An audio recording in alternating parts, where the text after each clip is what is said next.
अस्सलामुअलैकुम। तो आइए शुरू करते हैं आगे का वाक़या। बिस्मिल्लाहिर्रहमानिर्रहीम। जादूगरों की हार और फ़िरौन का रद्दे अमल। बहरहाल जश्न का दिन आ पहुंचा। जश्न के मैदान में तमाम शहाना कर व फर के साथ फ़िरौन तख्त नशी है और दरबारी भी दर्जे के एतबार से करीने से बैठे हैं और लाखों इंसान हक व बातिल के मरके का नज़ारा करने को जमा है। एक तरफ मिस्र के मशहूर जादूगरों का गिरोह अपने साज व सामान से लेश खड़ा है और दूसरी तरफ अल्लाह के रसूल हक के पैगंबर सच्चाई और रास्ते के पेकर हज़रत मूसा व हारून खड़े हैं। ऐसी हालत में जादूगर फ़िरौन के पास आए और कहने लगे, क्या अगर हम मूसा पर गालिब आ जाएं तो हमारे लिए इनाम व इकराम है? फ़िरौन ने कहा, हाँ ज़रूर, और यही नहीं बल्कि तुम शाही दरबार के मुकर्रब बनोगे। जादूगरों ने जब इस तरफ से इत्मीनान कर लिया तो हज़रत मूसा अलैहिस्सलाम की तरफ मुतवज्जह किया और हज़रत मूसा अलैहिस्सलाम ने कहा, अफसोस तुम पर, देखो अल्लाह पर झूठी तोहमत ना लगाओ। ऐसा ना हो कि वह कोई अजाब भेजकर तुम्हारी जड़ उखाड़ दे। जिस किसी ने झूठ बात बनाई वह नामुराद हुआ। जादूगरों ने कहा, ए मूसा, या तो तुम अपनी लाठी फेंको या फिर हम फेंकें। मूसा ने कहा, तुम ही पहले फेंको। फिर जब जादूगरों ने जादू की बनाई हुई लाठियाँ और रस्सियाँ फेंकी तो लोगों की निगाहें जादू से मार दी और अपने करतबों से उनमें दहशत फैला दी और बहुत बड़ा जादू बना लिया। और उस वक्त हमने मूसा पर वहा की, तुम भी अपनी लाठी डाल दो। ज्यों ही उसने लाठी फेंकी तो अचानक क्या हुआ कि जो कुछ झूठी नुमाइश जादूगरों की थी सब उसने निगल कर नाबूद कर दी। बस हक कायम हो गया और वे जो अमल कर रहे थे बातिल होकर रह गए। बस इस मौके के मतलूब हो गए। जादूगरों ने जब मूसा अलैहिस्सलाम के आसा का ये करिश्मा देखा तो सब जादूगर सजदे में गिर पड़े। कहने लगे, हम तो जहानों के परवरदिगार पर ईमान ले आए जो मूसा व हारून का परवरदिगार है। इस हालत को देखकर फ़िरौन ने कहा, तुम बगैर मेरे हुक्म के मूसा पर ईमान लाए, ज़रूर यह तुम्हारा सरदार है, उसने तुम्हें जादू सिखाया है। अच्छा देखो मैं क्या करता हूँ, मैं तुम्हारे हाथ पांव उल्टे सीधे कटवा दूंगा और खजूर के तानों पर सूली दूंगा। मगर सच्चा ईमान जब किसी को नसीब हो जाता है, भले ही वह एक लम्हे ही का क्यों ना हो, वह ऐसी बेपनाह रूहानी कुव्वत पैदा कर देता है कि क़यामत की कोई ज़बरदस्त से ज़बरदस्त ताकत भी उसको मरूब नहीं कर सकती। इसलिए जादूगरों को फ़िरौन की जबीराना धमकियां मरऊब न कर सकीं और उन्होंने कहा, हम यही कभी नहीं कर सकते कि सच्चाई की जो दलीलें हमारे सामने आ गई हैं और जिस अल्लाह ने हमें पैदा किया है उससे मुंह मोड़कर तेरा हुक्म मान ले। तू तो फैसला करना चाहता है, कर गुज़र। तू ज़्यादा से ज़्यादा जो कुछ कर सकता है वह यही है कि दुनिया की इस ज़िंदगी का फ़ैसला कर दे। हम तो अपने परवरदिगार पर ईमान ला चुके हैं कि वह हमारी ख़ताएं बख्श दे, ख़ास तौर से जादूगरी की ख़ता कि जिस पर तूने हमें मजबूर किया था। हमारे लिए अल्लाह की बेहतर है और यही बाकी रहने वाला है। गरज हम वह बातिल की इस कशमकश में फ़िरौन और उसके दरबारियों को ज़बरदस्त हार का मुँह देखना पड़ा और वे खुलेआम जलील व रुस्वा हुए और हज़रत मूसा अलैहिस्सलाम पर अल्लाह का वायदा पूरा हुआ और कामयाबी का सहरा उन्हीं के सर रहा और जादूगरों के अलावा एक छोटी सी जमात इज़राइली नौजवानों में से भी मुसलमान हो गई। फिर मूसा पर कोई ईमान नहीं लाया मगर सिर्फ एक गिरोह जो उसकी कौम के नौजवानों का गिरोह था। वह भी फ़िरौन और उसके सरदारों से डरता हुआ कि कहीं किसी मुसीबत में ना डाल दे। हज़रत मूसा अलैहिस्सलाम की इस महदूद कामयाबी से मुख्तसिर होकर फ़िरौन की कौम में से एक जमात ने फ़िरौन से कहा, क्या तुम मूसा और उसकी कौम को यूं ही छोड़ देगा کہ वह ज़मीन मिस्र में फसाद करते फिरे और तुझको और तेरे देवताओं को ठुकरा दें। फ़िरौन ने कहा, हम उनके लड़कों को कत्ल कर देंगे और उनकी लड़कियों को ज़िंदा रखेंगे।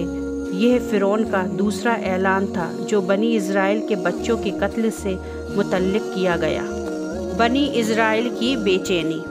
हज़रत मूसा अलैहिस्सलाम को जब फ़िरौन और उसके दरबारियों की बातचीत का हाल मालूम हुआ तो उन्होंने बनी इज़राइल को जमा करके सब्र और अल्लाह पर भरोसा करने की तकलीन की। बनी इज़राइल ने सुनकर जवाब दिया कि मूसा, हम पहले ही से मुसीबतों में गिरफ्तार थे, अब तेरे आने पर कुछ उम्मीद बंधी थी, मगर तेरे आने के बाद भी वही मुसीबत बाकी रही। यह तो सख्त आफत का सामना है। हज़रत मूसा अलैहिस्सलाम ने तसल्ली दी कि अल्लाह का वायदा सच्चा है, घबराओ नहीं, तुम ही कामयाब हो रहोगे और तुम्हारे दुश्मन को हलाकत का मुंह देखना पड़ेगा।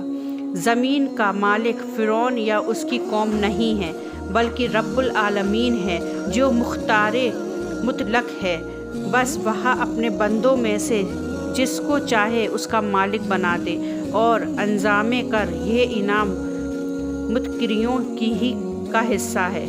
इसके बाद हज़रत मूसा अलैहिस्सलाम ने मुसलमानों से कहा कि फ़िरौन के जुल्मों का सिलसिला अभी ख़त्म नहीं हुआ और वह बनी इज़राइल मामिनों को आज़ादी के साथ मिस्र से चले जाने पर राज़ी नहीं है। और फिर अल्लाह ताला की बारगाह में दुआ की, ए अल्लाह, फ़िरौनियों को जो तूने दौलत व सरबत अता फरमाई है उस पर शुक्र करने के बजाय वे तेरे बंदों पर जबर और जुल्म का सितम करने पर आमादा हो गए और हक़ के तेरे रास्ते को ना ये खुद कबूल करते हैं और ना किसी को कबूल करने देते हैं, बल्कि जबर व तशहुद से काम लेकर उनके आड़े आते हैं। इसलिए अब तू उनके जुल्मों का मज़ा उनको चखा और उनकी दौलत सरबत को तबाह व हलक कर दे जिस पर उन्हें घमंड है और जिस पर ईमान की सच्चाई को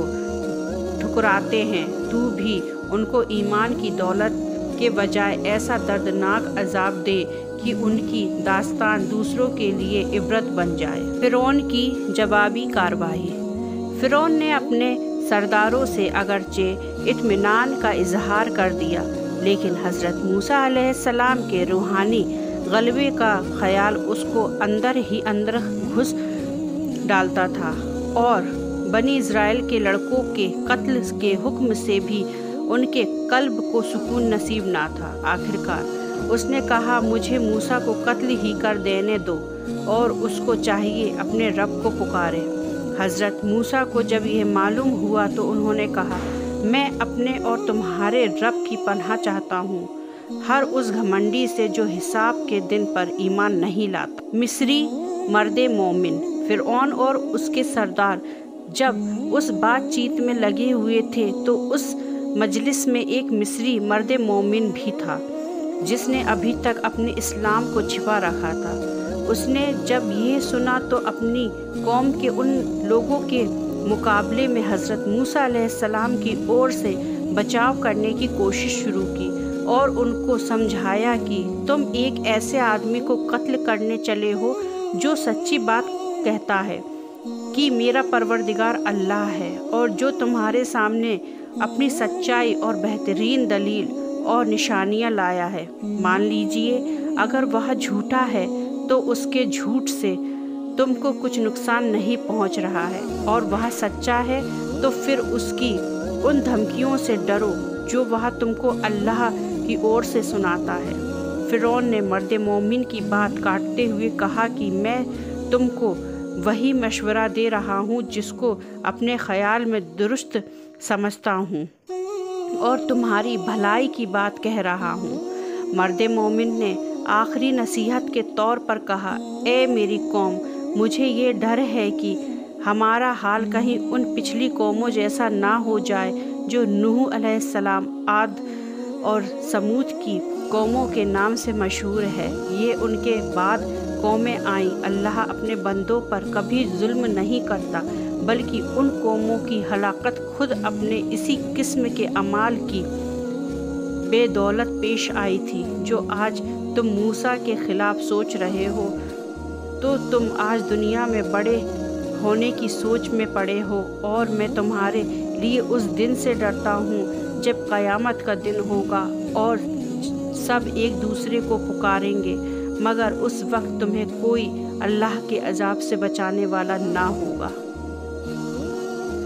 ए कौम के सरदारों, तुम्हारा हाल तो यह है कि इस सरजमीन में जब हज़रत यूसुफ अलैहिस्सलाम ने अल्लाह का पैगाम सुनाया था, तब भी तुम यानी हमारे बाप दादा इसी शक और तशहुद में पड़े रहे और इन पर ईमान ना लाए। और जब इनकी वफ़ात हो गई तो कहने लगे कि अब अल्लाह अपना कोई रसूल ना भेजेगा। अब यही मामला तुम मूसा अलैहिस्सलाम के साथ कर रहे हो। खुदा के लिए समझो और सीधी राह अपनाओ। जब फ़िरौन और उसके सरदारों ने उस मर्द मोमिन की यह बातें सुनी तो उनका रुख मूसा अलैहिस्सलाम से हटकर उसकी तरफ हो गया और फ़िरौनियों ने चाहा कि पहले उसकी ही खबर लें और उसको कत्ल कर दें, मगर अल्लाह ताला ने इस नापाक इरादे में उनको कामयाब ना होने दिया। इंशाअल्लाह अगले पार्ट 5 में हम देखेंगे मिस्रियों पर अल्लाह का कहर और फ़िरौन का पानी में गर्क होना। तो आगे की प्रॉफिट सीरीज़ को कंटिन्यू रखने के लिए प्लीज़ मेरे चैनल को लाइक, शेयर और सब्सक्राइब ज़रूर कर दीजिएगा। तब तक के लिए खुश रहें, आबाद रहें, अपना ख्याल रखें, अपने माँ बाप का ख्याल रखें, सबको अपनी दुआओं में याद रखें, मुझे भी अपनी दुआओं में याद रखें। अल्लाह हाफ़िज़, जज़ाकल्लाह खैर।